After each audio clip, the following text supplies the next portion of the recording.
Oggi abbiamo avuto l'onore e il piacere di avere in collegamento il Ministro dell'Istruzione e del Merito, Giuseppe Valditara, che ci ha declinato ancora di più, per quanto sia possibile, quella che è la sua grande riforma della scuola. Ha introdotto dei temi importanti, estremamente innovativi, e noi oggi abbiamo colto l'occasione per declinarli sul territorio attraverso appunto Lettera 150, che è un'associazione, una struttura, un'idea che declina, ripeto, sul territorio le idee del Ministro Valditara.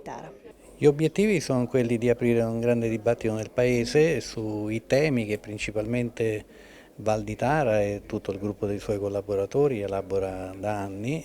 per trovare ricette adeguate per il Paese che consentano all'Italia di uscire dalla crisi. Nacquero in periodo di Covid, quindi un periodo di grande crisi, e Valditara fu molto illuminato nell'immaginare che da quella fase dovesse uscire andando in avanti, non guardandosi indietro. E da lì è partita questa grande iniziativa che prima era confinata solo al mondo intellettuale, al mondo dei professori universitari,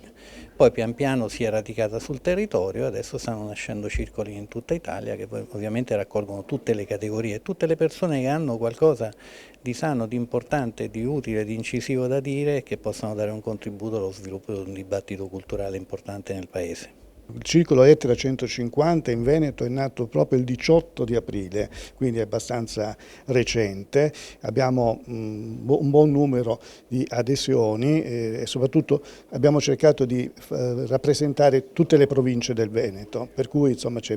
sono di Vicenza, di Verona e via discorrendo.